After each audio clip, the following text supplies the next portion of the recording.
Here's everything you missed at the 2025 Golden Globe Awards, from the winners to the losers, to the best dressed to the worst dressed, and all the tea and crazy moments that you might have missed when you got up to use the bathroom. Let's get right into it, shall we? Just like any award show, I'm going to kick it off with the monologue. 2 words, Nikki Glaser. Now, I'm such a huge fan of Nikki Glaser. I used to be an intern back at MTV when Nikki Glaser actually had a show. It was like a podcast style show, and that was my first introduction to her as a comedian and just as a star in general. From there, I started to watch all of her roasts, from the Justin Bieber roast, obviously now the Tom Brady roast. All of the roasts that she did, I would tune in because I thought she was the funniest person ever, and she still is. There is so much pressure that comes with being a host of an award show or just being the host of anything, because you truly kick off the night for all the attendees that are there. So I wasn't shocked to find out that Nikki Glaser was practicing her monologue. I was shocked to find out that she practiced it over 93 times before the show at a bunch of different shows she was doing around LA and I think a bunch of other cities. Am I actually shocked? No, because you have to practice to be good at your craft, and a lot of the past hosts, I think Joe Coy was one of them, sounded like he didn't practice because none of the jokes landed. That was not the case for Nikki Glaser at the Golden Globes. Here are some of the best and most ruthless jokes that I think Nikki Glaser told during the monologue. Her opening for the show really set the tone when she said, "Welcome to the 82nd Golden Globes. Ozempic's biggest night." Did she lie? No, because a lot of them are most likely taking Ozempic. Then from there, she started to dig into the actors, the actresses, and the movies themselves. And one of my favorites was when she went for Zendaya, or so we thought. She said, "Zendaya, you were incredible in Dune. I woke up for your scenes, you were so good." Didn't really come for Zendaya, but she came for the film because a lot of people were saying that Dune was boring. I personally liked it, but I have to say, it definitely is a slow movie. And then she went for America's Sweetheart, Glenn Powell, because that man is handsome. And if you don't get it, that's fine. You don't have to. It's not for you. She said, "Glenn, you were in everything. Hitman, Twisters, In My Head When I'm Sleeping With My Boyfriend." She didn't use the word sleeping, but PG. I feel like she could have gone so much more filthy with that joke, but she didn't. She kept it classy and tasteful, and it landed so nicely. Maybe she can filth it up for the roast of Glenn Powell in the future. She then came for our boy Timothée Chalamet, and this joke, everybody was thinking it. Everybody was thinking what she said. "Timothy, can I just say that you have the most gorgeous eyelashes on your upper lip?" Because what is on his upper lip? Hey, listen, some people like facial hair. Personally, I don't like it on myself, nor do I really like it on other people. Not that it should bother me, but people look good with it. Don't come for me, calm down. And lastly, I didn't think Nikki Glaser was going to say anything crazy about Wicked, but then she did. I was in tears when she said, "I did not know much about Wicked going into this year because I had friends in high school." And you know what? She's right. Theater kids, I love you. I think you guys are all so talented, but it's a lot sometimes. It can be crazy. I was on stage crew. I get it. I was building your sets. I was painting the wood. You're not big time actors yet. You're still in high school, but you'll get there. Maybe. But overall, I thought Nikki Glaser absolutely crushed it. I wouldn't be surprised if the Golden Globes asked her to do it next year, or if they already did ask her to do it that night, because she truly did not miss a beat. Every joke landed. Every joke was funny. And the public opinion was that it was so good, unless you're a man that just hates to see women win. And for that, don't tune in. Moving on to one of my favorite parts of the night, which is the beginning of the night when everybody arrives on the carpet so we can see what exactly they're wearing. Is it good? Is it bad? Well, you can be the judge of that, but I am also the judge of that. So let's get into the fashion, the best and worst dress of the night. I'm gonna start off with the best dress of the night, starting with 2 people because their dresses actually look the same to me. Mindy Kaling and Mikey Madison wore these gold gowns that looked pretty identical. They're a little different, but they were absolutely stunning. And I got a lot of, you know what, for not including Mikey Madison on one of my recaps. So I instantly went and found her picture, and I totally get it. I totally get why you guys were mad. Mindy Kaling, of course, always makes my list. Her stylist just knows what they're doing. She knows how to work the gown. It's incredible. You guys know I'm a part of the LGBTQ community, represent, so of course I'm going to include Cooper Koch, mainly because I think he's hot. And he's just so adorable. Of course I'm gonna say he's best dressed, even if he's just in a tux. Then it would be an absolute disgrace to not include the host of the night, Nikki Glaser, because her arrival outfit took my breath away. I nearly passed out. And don't even get me started on every single outfit she switched into throughout the night, because everything was just gorgeous. It was beautiful. She looked incredible. She looked powerful. We love you, Nikki. I love when award season comes around because I get to see Cheryl Lee Ralph of Abbott Elementary walk the carpet, and she is just such a light. I just love seeing her walk that carpet because not only is she wearing the most stunning gowns and dresses, but she just has this smile that lights up, I feel like, an entire room, if not an entire football field. Anna Sawai from Shogun is always a standout. She is just so radiant. She looks amazing in anything that she's in. Also, did you guys know she was actually the leader of a J-pop group called Fakie? So she did J-pop for a little while, and then she left the group to pursue acting, and now here she is, winning Golden Globes and winning awards. Isn't that crazy, like how life works? Kate Hudson, she looked like Cinderella, the belle of the ball, beautiful as always. I loved it. It was incredible. Another person stylist who just eats. Quinta Brunson has never looked bad on a carpet, and if you think she has, I think you're more unqualified than me because I'm not blind. And as you guys know, it is very rare for me to feature a man on my pop culture recaps because usually they're just wearing a tux of sorts, but a lot of the men have been stepping it up, and one that stepped it up at the Globes was Eddie Redmayne. He had like this black and white checkered looking suit, and I was like, I want that. I want to buy it. How do I wear this? Viola Davis just effortlessly looks so good, and I loved this metallic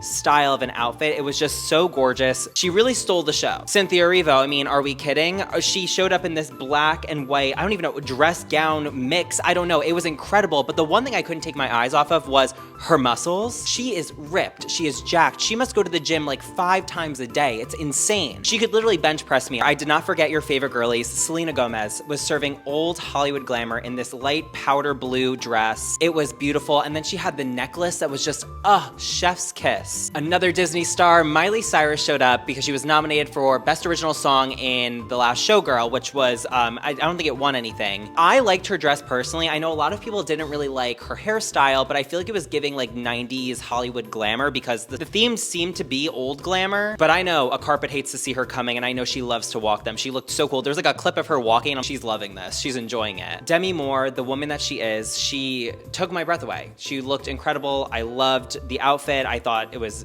beautiful. It was glamorous. She just looked so, like if I saw her in person, I think I would nearly faint. And lastly, my favorite of the night, and I think everybody's favorite of the night, was Zendaya. It took me forever because I was like, when is she showing up? There's no Getty images of her. There's no pictures of her. Like, where is she? And then she showed up and delivered hard. The orange looked so good on her. She embodied Hollywood glamour, and she had the rock on her finger that everybody speculated that she was engaged, and today it was confirmed that her and Tom Holland are engaged. I find it kind of interesting that she announced the engagement so subtly, but at the same time, she was able to make a moment at an award show where she didn't win any awards about her, and it's all anybody's talking about today. On top of that, I feel like it comes at such an interesting time because Tom Holland just did an interview where he said that him and Zendaya, if they start to settle down and have kids, he would completely do a full stop on acting and just take time to be a father, which I personally love so much. But now to see that they're engaged, I'm like, oh my God, is that coming sooner rather than later? Are they planning on having kids? Like, it's crazy. Now, I hate to be negative, but it is time for the worst dress list. Starting off with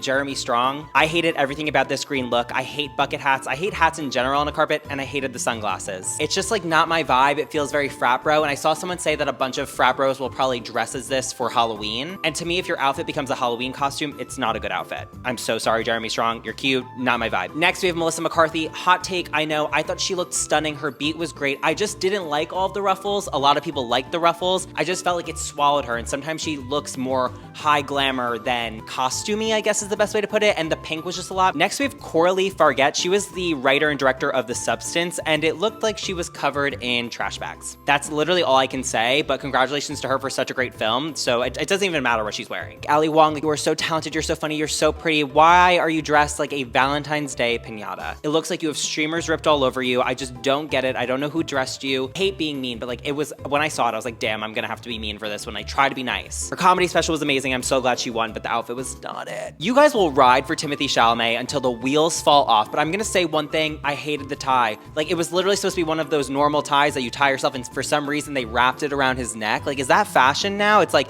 here's a tie, but don't wear it normal. Put it around your neck and don't tie it. I just didn't understand. I think if he removed it, I'd be like, yeah, that's handsome. Like, he looked handsome regardless, but I'm like, tie doesn't make any sense to me. And also the pose was kind of crazy. It looked like he was doing, what is that? Dress to impress pose. Anya Taylor-Joy was a victim of wearing something that washed her out because she was wearing this like light powder pink color, and she has very fair skin, and the background behind her was also super bright, and it just washed her out. You lost her in it, and she also had like these loose garments on her arms that she was wearing, and I think I'm just not a fan of loose accessories, which is totally fine, but I didn't like it as much. Usually she's like in something that I'm like, yeah, this is good. Not this time. You guys, I love Kerry Washington, but she looked like she was dressed like a pink toilet paper mummy. And that's not to say she's not beautiful. She is very beautiful, but it just didn't look comparable to the other looks that were on the best dressed or on the list of outfits that I actually liked. Next, we have Gal Gadot. What the was in her sternum? Did you guys see that ball that was like pinned in the middle? It didn't make any sense to me. I wasn't understanding it, and the the outfit just like, it just didn't look good. It looked like very like uncomfortable and like maybe it was just her pose, but didn't like it. You might have loved my list, you might have hated it, but if you have anybody that you really loved or really hated, make sure to let me know in the comments below and I'll sound off with you guys. The Golden Globes is of course about the Golden Globe, who wins the awards and sometimes who loses the awards. So I want to get into some of the biggest winners, which means there's a bunch of the biggest losers and also some snubs that we didn't see coming. So let's get into it. One that I want to talk about was when Fernanda Torres won for Best Actress in a Drama. So Viola Davis presented this award and it was definitely a surprise to a lot of people that Fernanda beat out Angelina Jolie, Nicole Kidman, and all the other amazing actresses in the category. However, she was the first Brazilian to win this category, which is iconic. And I think a lot of the public outcry is from people who probably didn't watch all of the movies and are like, who is Fernanda Torres? And to you, you might not know who she is, but to other people, she's an amazing actress. Her speech was so cute. I loved the shock in her face. I loved how her peers were so excited for her. Good for her. There is a lot of discourse about Demi Moore winning for Best Actress in a Musical or Comedy because a lot of people thought Cynthia Erivo was gonna win for Wicked or Mikey Madison for Anora. Now, I haven't seen Anora, but I did see Wicked, and yes, I think Elphaba, I think Cynthia Erivo is incredible. I would assume that Wicked, the musical that it is, would win some awards in that category, especially for the actresses, but Demi Moore won. And to me, The Substance was a horror, it was creepy, but a lot of people had said had dark comedic undertones, which led it to be nominated as a comedy. But whether you think it should be in that category or not, if Demi should have won or not, I think Demi in that movie was incredible. She is such a great actress. I'm shocked that this is her first Golden Globe or award of any kind ever. As much as a lot of people wanted Cynthia Erivo to win, I don't think it takes away from the fact that Demi Moore also deserved it. Speaking of Wicked, a lot of people were shocked that Amelia Perez won the category for Best Musical or Comedy over Wicked and over Anora. I think the thing about Amelia Perez is that it was groundbreaking, it was international, so of course it's gonna be up there against Wicked and Anora, but I think the issue we're seeing on social media is that a lot of people went to the theaters to see Wicked, but no one really sat down to tune into Amelia Perez, so the public thinks Wicked should have won, but when it comes down to the Academy and who's actually voting, they've seen them all and they've compared them on a bunch of different criteria, and to them, Amelia Perez was a better musical than Wicked, which is crazy to say because it is a Broadway play, it's a Broadway musical, I don't know, I'm not on the Academy, but listen, it's fine. But what's not fine is that Wicked only won one award. They won the award for box office achievement, and a lot of people are like, well, it technically wasn't the biggest in the box office, and I'm like, but it's all anybody could talk about at the theaters and in the box office, so I'm like, yes, it should win that, I totally get it. But what I did love was getting to see the Wicked cast go on stage, Ariana Grande and Cynthia Erivo together on the stage, Michelle Yeoh, Jeff Goldblum, all of them, John Chu, like it was just so nice to see them get awarded for something because like this is a long award season. They'll have another shot at the Oscars. Is there another one? I don't know, at the Oscars. But also it's so weird to me that John Chu wasn't even nominated for Best Director for Wicked. Like that's insane to me. That's a snub. The movie Anora was talked about a lot, but guess what? It won nothing at all, which caught a lot of people by surprise. A lot of people on my feeds were like, wow, that took me by surprise, that hit me hard, just how it is. Just to ramble off some others, a bunch of the actors from Shogun took home a lot of awards, which rightfully so, it's great. Jessica Gunning won for her role in Baby Reindeer, which was so well deserved. That character frightened me, made me have fears that I didn't know I had. A lot of people were shocked that Kieran Culkin won Best Supporting Actor in a Drama over Denzel Washington. I haven't seen what they were nominated for, but I don't know, there was a lot of uproar about that. Inside Out 2 and The Wild Robot did not win Best Animated Film. Flow did? What is Flow? Inside Out 2 was iconic, and so was The Wild Robot. How dare you? And so much more. You can check out the whole winners list on a bunch of different platforms. We are now coming to the home stretch of the video where I want to get into the moments and the tea that you guys might not have seen because you might have got up to go to the bathroom or you simply were just looking at your phone, but there was so much that went on in such a chaotic show that I just want to go through some of the highlights of things you might have missed. The first one happened really early in the night, so if you weren't watching the pre-carpet with the interviewers interviewing all the stars as they arrived, you probably didn't see this. So during the Variety pre-interviews, you could hear that Salma Hayek was supposed to be on the carpet interviewing at a certain time, and you could hear her voice in the background a little bit, but when they cut to them, you see Salma Hayek off the stage walking away, and Selena Gomez is standing up there. I'm like, oh my god, did Salma Hayek get pushed off for Selena to get an interview? Like, that's sometimes how it works because Selena Gomez might be considered bigger than Salma, which is, you know, it's just how it works, who's more popular in the moment. But no, the interviewer clarified that Salma Hayek actually jumped off the stage when she saw Selena Gomez, went over, greeted her, I think like gave her a hug and whatnot, and was like praising her, and said, Selena, you go up and have your moment. I want you to have your moment. And Selena got up and she was like, oh my God, I'm about to cry. That was like the sweetest thing ever. And it's just so cool to see women supporting women, especially Selena, who I feel like comes from a field, music, where there's not as much support or camaraderie. It's a lot of competitive nature, as I've seen, because she doesn't seem to enjoy the music award shows. But when she's here among her acting peers, it seems like she enjoys it so much. And this is a perfect example why. And then from there, she was talking about everything she's doing. She was talking to the interviewer, and then Martin Short and Steve Martin, her dads, essentially, her castmates of Only Murders, come onto the stage and they just have a ball. They start praising her, and it truly was like nice to see her get her flowers for acting. If you missed Demi Moore's acceptance speech, I highly encourage you to go back and watch the entire thing. I think it is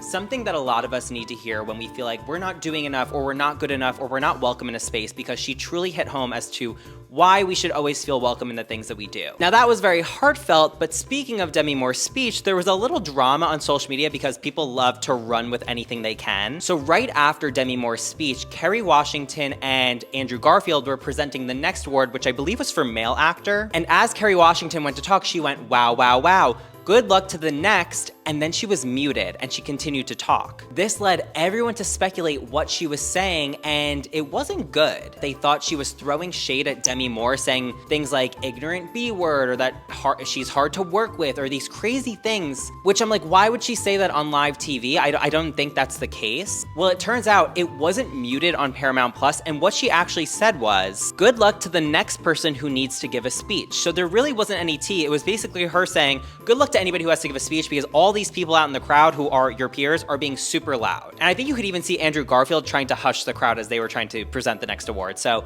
no tea really, but a lot of people on the internet ran with this, and I was like, this can't be true. There was a little tea, however, when it came down to the winner of Best Picture in a Musical or Comedy. When Emilia Perez was named Best Picture Musical or Comedy, Luca Guadagnino, the director of Challengers and Queer, was filmed leaving the award show. People all over social media were like, Luca is done, like Challengers barely won anything, Emilia Perez is sweeping, so like why does he need to be there? I was gonna try and give him the benefit of the doubt and say he was going to the bathroom, but I think he took his wife or his date with him, so I'm like, okay, they're probably not going to the bathroom together, they're probably getting out of there. But I also wanna say, like, since his categories were probably already called, all of them, he might have wanted to get a night in early, I don't know, maybe he just didn't wanna be there anymore. And a silly, goofy moment that a lot of people missed was when Sarah Paulson and Rachel Brosnahan were presenting for a category, and if you looked at the left corner of your screen, you could see Ariana Grande and Cynthia Erivo trying to sneak out of the award show for a moment, and they were crouching down not to be seen by cameras. Spoiler alert, the cameras caught them very clearly. They're just like us. They're like, I need to use the bathroom, I need to go have a snack, or I need to get out of here, and they're caught on camera on live